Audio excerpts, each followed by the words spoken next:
அண்ணா வேண்டாம், இதை மிகைப்படுத்த வேண்டாம். தேவையற்ற முறையில் சிலர் பொறாமைக்கும் அல்லது தெரியாம அறியாத்தன்மையோடு பேசியிருக்கலாம். அதை அப்படியே விட்டுவிடுவோம், மிகைப்படுத்த வேண்டாம் என்று கூறினார். ஈழத்தமிழர்கள் மத்தியிலே எத்தனையோ இசை கலைஞர்கள், பொப் இசை கலைஞர்கள், ரப் இசை கலைஞர்கள், எத்தனையோ பாடகர்கள் வந்து செல்லலாம். சாந்தனை போல ஒரு பாடகர் ஈழத்தமிழர்கள் மத்தியிலே நிச்சயமாக இனிமேல் வருவது மிக கடினம். ஒரு போராட்டத்திலே எங்கேயாவது ஒரு அட்ராக்ட் நடக்குமாக இருந்தால், அந்த சமர் நடக்குமாக இருந்தால், அந்த சமர் முடிந்தவுடன் அதை பற்றி ஒரு பாடலை சாந்தனை அழைத்து உடனடியாக பாடுவார்கள். வணக்கம் லங்காபூர் ஊடக நேயர்களே, மீண்டும் ஒரு சிறப்பு செய்தியோடு அலசலோடு இலங்கை. இந்த செய்தி பொதுவாக ஒரு நபர் தொடர்பான செய்தி.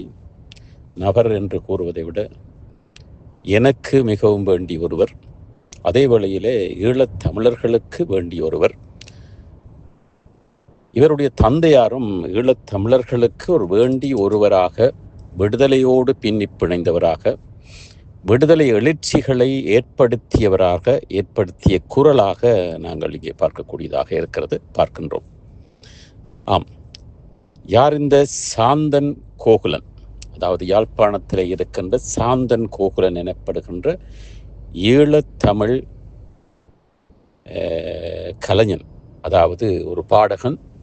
அனைவரால், யாழ்ப்பாணத்து தமிழர்கள் மாத்திரமல்ல, உலகளாவிய ரீதியிலே இருக்கின்ற ஈழத்தமிழர்கள், இந்திய தமிழர்கள் அனைவரும் அறிந்த ஒரு முகம், குரல். இவர் பல விதமாக தன்னுடைய பாடல்களை ஒரு இசை கச்சேரியை வைத்து, அதாவது தந்தையினுடைய இசை கச்சேரியை வைத்து தொடர்ந்து தன்னுடைய கலை பணியை ஆற்றி கொண்டு வருகிறார். அதே வேளையிலே நீங்கள் பழகியிருந்தால் தெரியும், அமைதியான போக்கு, ஆடம்பரம் இல்லாத, மிகைப்படுத்தாத அவருடைய திறமை. தன்னைத்தானே புகழ்ந்து கொள்ளாமல், சில நிகழ்வுகளுக்கு செல்ல வேண்டுமாக இருந்தால் அந்த நிகழ்வு நன்றாக நடைபெற வேண்டும். அது வியாபார ரீதியாக அந்த நிகழ்வு நடாத்தப்பட்டால் அந்த நிகழ்வுக்கு முழுக்க நின்று ஒரு விளம்பரம் போல தன்னுடைய கச்சேரி அங்கே நடைபெறப் போகின்றது என்று தான் நிகழ்ச்சி நடத்துவர் போல அந்த ஏற்பாடுகளை செய்து கொடுப்பவர். உள்நாட்டில் மாத்திரமல்ல, வெளிநாடுகளிலும், பிரித்தானியா, சுவிட்சர்லாந்து, பிரான்ஸ், ஜெர்மன், இப்படி பல நாடுகளிலே சென்று இசை கச்சேரிகளை நடத்தி கொண்டிருப்பவர். ஒரு தளம்பாத குடமாக, ஒரு பேரலையாக இல்லாமல், ஒரு சிற்றலையாக இல்லாமல், தன்னுடைய திறமையையும் தன்னுடைய அந்த ரசிகர்களையும், தன்னுடைய ரசிகர்கள் என்று கூறுவதை விட அவருடைய அப்பாவினுடைய, அதாவது சாந்தன் அவர்களுடைய ரசிகர்களும் இவருடைய ரசிகர்கள் தான். ஆனால் அதிகமாக உலகளாவிய ரீதியில் இருக்கின்ற உள்நாட்டு வெளிநாட்டு ஈழத்தமிழர்கள் இவரை ஒரு சின்ன சாந்தனாக, சாந்தனுடைய ஒரு பிரதியாக, ஒரு அசலாக, ஒரு சாந்தனுடைய அன்பாக பார்த்து கொண்டிருக்கிறார்கள். இந்த கோகுலனை பற்றி நாங்கள் எதற்காக பேச வேண்டும் என்று நீங்கள் நினைக்கலாம். நாங்கள் வக்காலத்து வாங்குவதற்காக பேசவில்லை, யதார்த்தமான உண்மையான ஒரு விடயத்தை நாங்கள் பேச இருக்கின்றோம். காரணம், ஏற்கனவே புலம்பெயர் தேசத்திலே இருக்கின்ற ஒரு சிலரால் அவர் விமர்சிக்கப்பட்டார். அதாவது இராணுவத்திற்கு ஏதோ பாடல் பாடியதோ அல்லது ஏதோ ஒரு நாடகத்தில் நடித்ததோ ஒரு குறும்படத்தில் நடித்த ஏதோ ஒன்றுக்கு விமர்சிக்கப்பட்டவர். அப்பொழுது நாங்கள் அவருக்கு அழைப்படுத்தி இதை பற்றி நாங்கள் பேசவா என்று கேட்டபொழுது, அண்ணா வேண்டாம், இதை மிகைப்படுத்த வேண்டாம். தேவையற்ற முறையில் சிலர் பொறாமைக்கும் அல்லது தெரியாம அறியாத்தன்மையோடு பேசியிருக்கலாம். அதை அப்படியே விட்டுவிடுவோம், மிகைப்படுத்த வேண்டாம் என்று கூறினார். திரும்பவும் நேற்று ஒரு பதிவு ஒன்றை அவருடைய முகநூலிலே நாங்கள் வாசித்தோம்.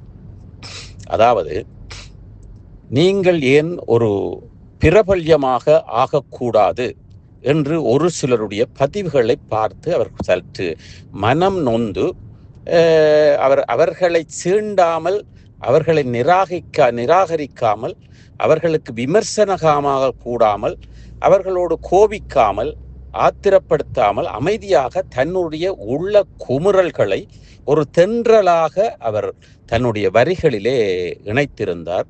அதிலே ஒரு சில வரிகளை நாங்கள் எங்களுடைய இணையதளத்திலே langafour.com இணையதளத்திலேயும் பிரசுரித்திருந்தோம்.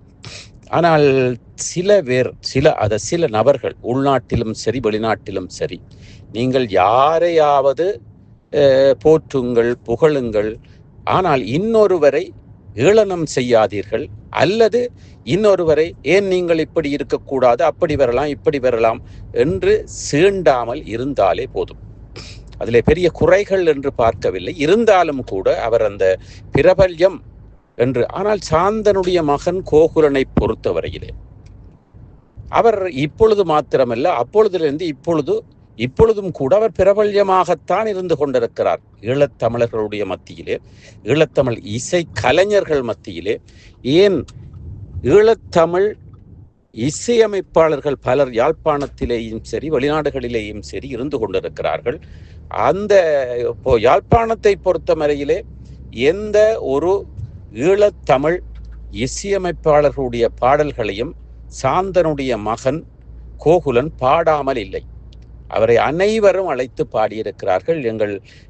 எங்களுக்கு கூட 4 பாடல்களை பாடி தந்திருக்கிறார்கள். அவர் தனிப்பாடல்கள் மாத்திரமல்ல, எழுச்சி பாடல்கள் மாத்திரமல்ல, பக்தி பாடல்கள் மாத்திரமல்ல, சில சுப்பிரபாதம், சில கந்தசஷ்டி கவசம், இப்படியான பாடல்களையும் பாடக்கூடிய, நடித்து பாடக்கூடிய ஒரு வல்லமை உடையவர். சில தொலைக்காட்சிகளிலேயும் அவர் விளம்பர பாடல்களை கூட பாடியதை நாங்கள் பார்த்திருக்கின்றோம். சரி, இந்த பிரபல்யம் என்ற பகுதியிலே வருகின்ற பொழுது எங்களை பொறுத்தவரையிலே சாந்தனுடைய மகன் கோகுலன் இப்பொழுதும் பிரபல்யமானவர் தான். அவர் ஒரு பிரபலமானவர் தான், அவர் ஒரு பிரபல்யம்தான். இருந்தாலும் கூட இந்த விமர்சனங்கள் அல்லது அந்த பேன் பிரபல்யமாக கூடாது என்று கேட்ட கேள்விக்குள் ஒரு விடை அடங்கி இருக்கிறது. அதாவது, ஏன் நீங்கள் உங்களை மிகப்படுத்தக்கூடாது, ஏன் வேறு அடுத்த கட்டத்துக்கு நீங்கள் செல்லக்கூடாது, ஏன் இப்படியே சினிமா பாடல்களையும் கோயில் பாடல்களையும் பாடிக்கொண்டிருக்கிறீர்கள், அடுத்த கட்டம் என்கின்ற பொழுது மேலத்தைய இசை அல்லது பொப் இசை அல்லது டிராப் இசை, இதற்குள்ளே நீங்கள் புகுந்து கொள்ளக்கூடாது என்று சாந்தனுடைய மகனை கேட்டதிலிருந்து அவருக்கு சற்று ஒரு கவலை ஏற்பட்ட மாதிரி எங்களுக்கு தோன்றியது. ஆனால் அதற்குள் சாந்தனுடைய மகன் போக முடியாது என்று இல்லை.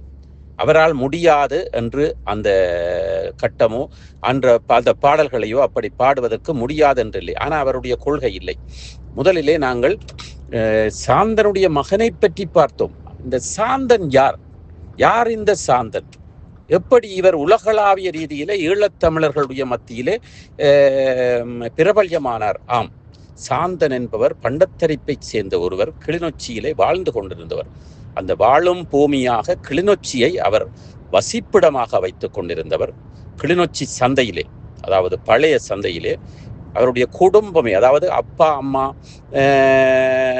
சகோதரர்கள், அவர் எங்களுக்கு தெரிந்தவரையிலே நேரடியாக கன்ற விடயம் வெற்றிலை வியாபாரம் செய்து கொண்டிருந்தவர். அந்த சாந்தன் அந்த வெற்றிலை வியாபாரம் செய்கின்ற பொழுதும் அவர் ஒரு இசை கச்சேரியை வைத்து நடாத்தி கொண்டிருந்தார். கிளிநொச்சியை பொறுத்தவரையிலே, ஏன் கிளிநொச்சியை தாண்டிய அண்டிய பகுதிகளிலும், அதாவது முல்லைத்தீவை பொறுத்தவரையிலும் வன்னியை பொறுத்தவரையிலும் அவருடைய கச்சேரி இல்லாத திருவிழாக்கள் எந்த திருவிழாவும் இல்லை. ஒற்றை காதை ஒரு விரலால் பொற்றி கொண்டு அவர் சவுந்தரராஜன் அவர்களுடைய மருதமலை மாமணியே என்ற பாடலை பாடினார் என்றால் அப்படியே இருக்கும்.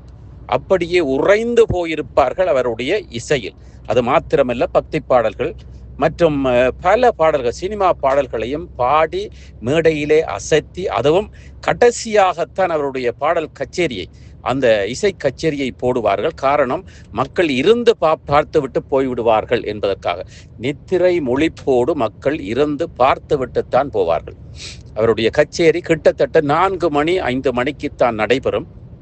அப்படியே 1-2 மணித்தியாலங்கள் அப்படியே மேடை, அதாவது சபையை தன் வசம், குரலால் வசமாக்கக்கூடிய ஒருவர். அதன் பிறகு அவர் விடுதலை புலிகளிடத்தில் சென்று அல்லது இயக்கத்தோடு சேர்ந்து இயங்கியவர் அல்ல. ஆனால் விடுதலை புலிகள் அவரை உள்வாங்கிக் கொண்டார்கள். இசைத்துறையிலே அவருடைய பாடல்கள், எத்தனையோ பாடல்கள், அவர்கள் எத்தனையோ தலங்களுக்கு பாடியிருக்கிறார். வெற்றாப்பளைக்கு பாடியிருக்கிறார். அப்படி பல நாங்கள் கூறிக்கொள்ளக்கூடிய பல பாடல்கள் இருக்கின்றன. இருந்தாலும் அந்த விடுதலை பாடல்கள், விடுதலை கானங்களை அவர் வந்ததன் பிற்பாடு, சார்ந்ததனுக்கு முற்பாடு, சார்ந்ததனுக்கு பிற்பாடு என்ற ஒரு அந்த கலைத்துறை விடுதலை புலிகள் அமைப்பு இருக்கின்ற பொழுது இருந்தது. அதை தாண்டி அங்கே மாத்திரமல்ல, அவர் புதுவை ரத்தினதுரை அவர்களுடைய பாடல்களை பாடி அசத்தியவர். ஒரு போராட்டத்திலே எங்கேயாவது ஒரு அட்ராக்ட் நடக்குமாக இருந்தால், அந்த சமர் நடக்குமாக இருந்தால், அந்த சமர் முடிந்தவுடன் அதை பற்றி ஒரு பாடலை சாந்தனை அழைத்து உடனடியாக பாடுவார்கள். அதைவிட சாந்தன் அந்த பேச்சுவார்த்தையின் மூலம் உலக நாடுகளிலே, ஐரோப்பிய அமெரிக்க நாடுகளுக்கு, கனடா போன்ற நாடுகளுக்கு, கனடாவுக்கும் இருக்க வேண்டும் ஞாபகம் இருந்தால், ஆனால் சுவிட்சர்லாந்துக்கு அவர் சென்று பெரும் திரளான ரசிகர்கள் மத்தியிலே குளிக்க வாக்கப்பட்டார். அத்தனை சபையையும் தன் கட்டுப்பாட்டுக்குள் வைத்து அனைத்து மக்களும் அங்கே வந்திருந்தார்கள். அதாவது சாந்தனுடைய இசை நிகழ்வு மட்டும்தான் சுவிட்சர்லாந்திலே 2-3 இடங்களில் நடைபெற்றது. எந்த இந்திய கலைஞர்களுக்கும் வராத அளவிற்கு அவருக்கு ரசிகர்கள் கூட்டம் நிறைந்திருந்தன.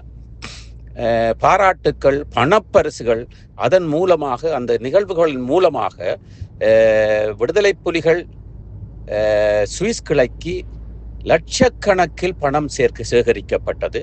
அந்த உணவு விடுதியில் எத்தனையோ லட்சத்துக்கு வியாபாரம் போனது. மக்கள் நிறைந்திருந்தார்கள். அதை விட அங்கே நாங்கள் பார்க்கக்கூடிய விடயமாக இருந்த விடயம், அங்கே விடுதலை புலிகளின் ஆதரவாளர்கள் மாத்திரம் அங்கே வரவில்லை. புளோட், EPR அதிகமாக மற்ற இயக்கங்களுக்கு ஆதரவாக அப்பொழுது இருந்தவர்களோடு அந்த இசை நிகழ்ச்சிக்கு வந்து சென்றதை நாங்கள் பார்க்கக்கூடியதாக இருந்தது. அதே வேளையிலே சாந்தன் அவர்கள் ஒரு நடிகனாக இருந்தவர். அதாவது விடுதலை புலிகளுடைய அந்த இயக்கங்கள் ஆரம்பித்த காலங்களிலே சாந்தன் அதாவது என்னை பொறுத்தவரையிலே கிளிநொச்சியிலே தயாரிக்கப்பட்ட முழு நீள திரைப்படம் ஒன்றுக்கு கதாநாயகனாக நடித்தவர். அந்த ஷூட்டிங், அந்த படப்பிடிப்பை நான் நேரடியாக நின்று பார்த்திருந்தேன். அதைவிட என்னுடைய நல்லொரு நண்பரும் நல்லொரு அழகானவர் அந்த படத்திற்கு கதாநாயகனாக அந்த அழகை வைத்தும் அவருடைய புகழை வைத்தும் தான் எடுத்திருந்தார்கள். அந்த படம் முடிந்ததா, நிறைவேற்றதா அல்லது ஓடியதா என்பது தெரியவில்லை. இருந்தாலும் கூட சாந்தன் அவர்களுடைய புகழை தாங்கி, அதே புகழோடு அதை களங்கம் செய்யாமல், அதை அப்படியே அடிப்படையாக வைத்து கோகுலன் அவர்கள் கொண்டு சென்று கொண்டிருக்கிறார்கள். அதற்காகத்தான் கோகுலன் தன்னுடைய தந்தையினுடைய வாணியிலே உலகளாவிய ரீதியிலே இருக்கின்ற மக்களுடைய மனதிலே வீற்றிருக்கின்றார். அவர் பிரபல்யம் ஆக வேண்டிய அவசியமில்லை. ஆனால் அவர் ஒரு பிரபல்யம்தான். ஈழத்தமிழர்கள் மத்தியிலே எத்தனையோ இசைக்கலைஞர்கள், பொப் இசைக்கலைஞர்கள், ரப் இசைக்கலைஞர்கள், இப்போ எத்தனையோ பாடகர்கள் வந்து செல்லலாம். சாந்தனை போல ஒரு பாடகர் ஈழத்தமிழர்கள் மத்தியிலே நிச்சயமாக இனிமேல் வருவது மிக கடினம். அதாவது தென்னிந்திய சினிமாவில் சிவாஜியை போல ஒருவர் வர முடியாது போன்று ஈழத்தமிழர்கள் மத்தியிலே அது எழுச்சி பாடலாக இருக்கட்டும், ஒரு மேடை சினிமா பாடலாக இருக்கட்டும், பாடுவதற்கு சாந்தனை போல ஒருவர் பிறந்து வர முடியாது. ஆனால் சாந்தனின் வித்து தொடராக இருக்கின்ற கோகுலன் அவர்கள் தந்தையினுடைய அந்த அந்த அந்த வித்து தொடரிலே அவர் அதனை நிறைவேற்றி கொண்டு வருகிறார். மக்களுடைய ஆசையையும் அவர்களுடைய விருப்பங்களையும் போக்கிக் கொண்டு வருகிறார். ஆனால் எங்களை பொறுத்தவரையிலும் நாங்கள் கோகுலனுக்கு கூறுவது, நீங்கள் சாந்தன் கோகுலனாக இருந்து கொள்ளுங்கள். நீங்கள் அந்த பிரபல்யம் இந்த பிரபல்யம் என்று அதனை தற்று வேறு விதமாக மாற்றி நீங்கள் சென்றால் உங்களுடைய புகழ் மாத்திரமல்ல, உங்களுடைய தந்தையுடைய புகழ் கூட இந்த ஈழத்தமிழர்களுடைய மத்தியிலே இருந்து, மனதிலே இருந்து அழிக்கப்படும், தூக்கி எறியப்படும், கொச்சையாக்கப்படும் என்பது லங்காபோர் ஊடகத்தினுடைய கருத்து. தொடர்ந்தும் சாந்தனுடைய மகன் கோகுலனர்களுடைய புகழ் தொடர்ந்து பரவ வேண்டும். அவருக்கு இப்பொழுதும் சந்தர்ப்பம் கொடுத்து கொண்டிருக்கிறார்கள். வெளிநாடுகளில் வருகிறார், பாடுகிறார், செல்லுகிறார். ஆனால் அதிகமாக சில விளம்பரங்கள் செய்வதில்லையே தவிர அவர் இப்பொழுதும் சலித்தவர் இல்லாமல் தன்னுடைய குரலினால் உலகளாவிய ரீதியிலே ஆல்பங்களுக்கு பாடிக்கொண்டிருக்கிறார். அதே வேளையிலே மேடைகளிலும் பாடிக்கொண்டிருக்கிறார். தொடர்ந்தும் உங்களுடைய புகழ், உங்களுடைய அப்பாவின் புகழை தாங்கி தொடர்ந்தும் உலக நாடுகளிலே பரவ வேண்டும், பரவும், தொடர்ந்து இருக்கும் என்று லங்காபோர் ஊடகம் உறுதியாக நம்புகிறது. நன்றி, வணக்கம். இலங்கையன், லங்காபோர் ஊடகம். சுவிட்சர்லாந்துல வீடு வாங்க போறீங்க, இல்ல ஆல்ரெடி உங்களுக்கு அங்க வீடு இருக்குன்னா இந்த வீடியோ உங்களுக்காக தான். ஸோ ஸ்கிப் பண்ணாம ஃபுல்லா பாருங்க. ஒரு மனிதனுக்கு வீடு அப்படிங்கிறது ரொம்பவே அத்தியாவசிய தேவை. அத்தியாவசிய தேவைகள்ல முக்கியமான பங்கு வகிக்கிறதே இந்த வீடு தான். ஸோ அப்படி வீடு வாங்குறது, விற்கிறது, இது சம்பந்தமா உங்களுக்கு இருக்கிற நிறைய ப்ராப்ளத்துக்கு சொல்யூஷன் தர ஒரே இடம் தான் உங்கள் செல்வாசக். Your future our vision. இப்போ சுவிட்சர்லாந்துல வீட்டோட வட்டி விகிதத்துல நல்ல மாற்றம் வந்திருக்கு, நிறைய குறைஞ்சிருக்கு. ஸோ நீங்க ஏதாவது அக்ரிமெண்ட் போட்டு வச்சிருக்கீங்கன்னா இப்பவே அதை ரெனிவல் பண்ணி மாற்றி வச்சுக்கிட்டீங்கன்னா உங்களுக்கு நிறைய ப்ராஃபிட்ஸ் இருக்கும். ஸோ இது சம்பந்தமா உங்களுக்கு ஏதாவது அப்டேட்ஸ் வேணும், இந்த மாற்றத்துல உங்களுக்கு ஏதாவது டவுட் இருக்கு அப்படின்னா மறக்காம ஸ்கிரீன்ல தெரிய நம்பருக்கு கால் பண்ணுங்க. சுவிட்சர்லாந்துல நீங்க வீடு வாங்கணும், இல்ல வீடு விற்கணும், அந்த மாதிரி ஏதாவது உங்களுக்கு தேவைகள் இருந்தா மறக்காம எங்களை காண்டாக்ட் பண்ணுங்க. உங்களோட எல்லா தேவைகளையும் உங்க ஃபேமிலியில ஒரு மெம்பரா இருந்து நாங்க பார்த்து பண்ணி கொடுப்போம். இது உங்கள் செல்வாசக். இச்செய்திகளுக்கு பிரதான அனுசரணை செல்வாசோக் இமோபிலியன், சுவிஸ் நாட்டில் முன்னணி நிறுவனம். தொடர்புகளுக்கு 07951464428. வீடு வாங்க, வீடு கட்ட, வீடு திருத்த மற்றும் வீட்டுக்கடன்.